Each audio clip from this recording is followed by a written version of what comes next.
Mi hijo me había dicho que, durante sus visitas, lo evitaban porque era un de la poer, y yo me encontré sutilmente excluido por la misma razón hasta que convencí a los campesinos de lo poco que yo sabía de mi herencia. No obstante, los vecinos no se mostraban abiertos conmigo, por lo que recurrí a Norris para recuperar todas las tradiciones populares que aún seguían circulando. Lo que no me podían perdonar era que yo hubiese venido a restaurar lo que para ellos era el máximo emblema del aborrecimiento, pues de manera más o menos transparente, para todos ellos el priorato de Exham no era sino una cueva de monstruos.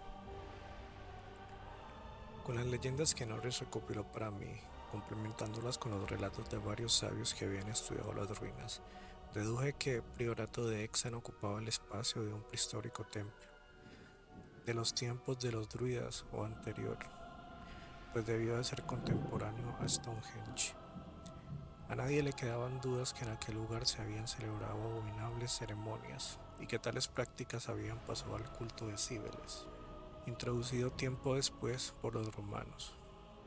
Todavía eran legibles en las paredes del sótano inscripciones tan inconfundibles como Diu Ops Magna, signos de la Magna Mater, culto tenebroso prohibido incluso a los ciudadanos romanos.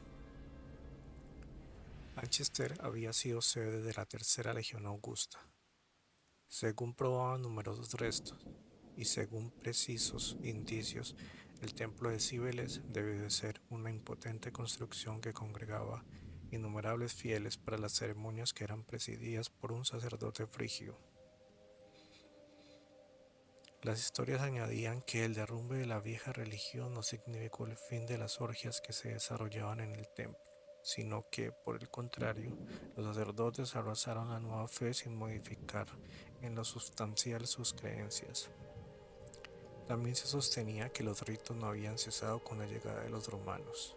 Algunos sajones se habían sumado a lo que quedaba del templo, otorgándole los rasgos que con el tiempo habrían de singularizarlo, convirtiéndolo en un centro de atención de un culto tan temido, por lo menos en la mitad del territorio que ocupaba la Heptarquía.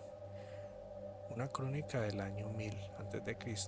menciona el sitio refiriéndose a él como un priorato construido de piedra, donde vivía una peculiar, aunque poderosa, monástica que no necesitaba grandes murallas para mantener alejado al atemorizado populacho.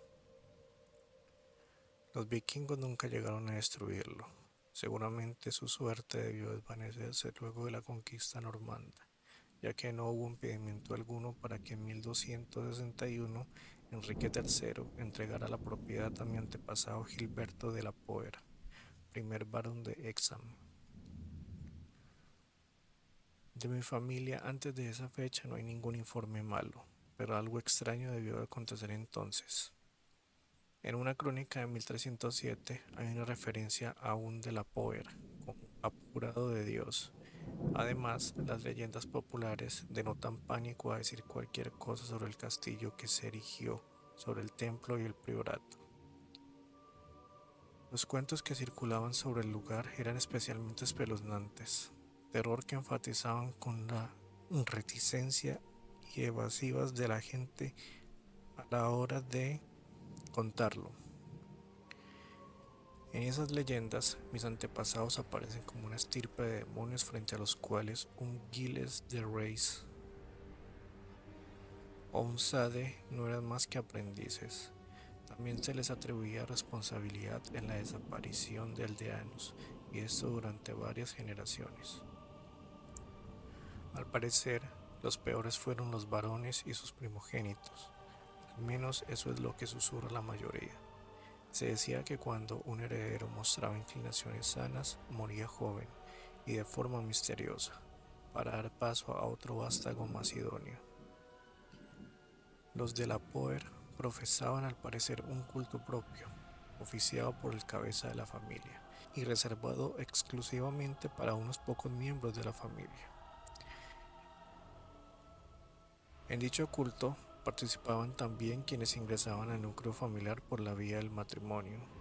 Lady Margaret Trevor de Cornualles, la mujer de Godfrey, segundo de los hijos del quinto varón, terminó siendo una de las brujas más temidas entre los niños de todo el país y la diabólica heroína de un viejo y macabro romance, aún en circulación cerca de la frontera galesa.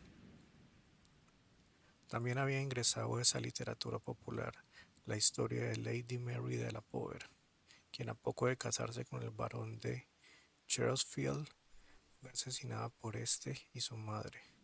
Poco después, los asesinos fueron absueltos y bendecidos por el sacerdote, al que confesaron todo lo que no se atrevían a decir en público. Estos mitos y leyendas, que resultan típicos en una tradición de cruda superstición, me producían una enorme repulsión. Gritaba especialmente su persistencia y la constante referencia a la larga línea de mi estirpe. Pero lo cierto es que aquella constante imputación de hábitos monstruosos me recordaba desagradablemente al único escándalo conocido entre mis antepasados inmediatos, el caso de mi primo Randolph de la Poer de Carfax, que eligió vivir entre los negros y se entregó a la práctica del vudú, religión en la que llegó a ser hechicero a su regreso de la Guerra de México. Los vagos relatos sobre aullidos y lamentos nocturnos me perturbaban menos, ya que era un valle árido y azotado por un constante viento que circulaba por debajo del acantilado de piedra caliza. Tampoco me importaban las que se entretenían en referir los fétidos olores que despedían las tumbas luego de las lluvias de la primavera, o el ululante objeto blanco que el caballero de Sir John Clave había pisado una noche, o sobre el criado que había perdido el juicio como consecuencia de algo indefinible que había visto a plena luz en el priorato. Todo ello no era más que rezagos de historias fantásticas, de esas que prenden tanto en el pueblo inculto, y en aquel entonces yo era un sólido escéptico. No descartaba del todo los relatos sobre llanos desaparecidos, pero no me resultaban especialmente significativos en el contexto de las prácticas medievales, en los que la indiscreción del curioso podía llevarle a la muerte, y más de una cabeza había sido cortada y mostrada públicamente en los bastiones ahora arruinados del priorato de Hexham. Algunas de las leyendas resultaban pintorescas y hacían lamentarme por no haber estudiado más mitología comparada en mi juventud. Circulaba, por ejemplo, la creencia de que una legión de diablos con alas de vampiros se reunían todas las noches en el priorato para celebrar aquelarres.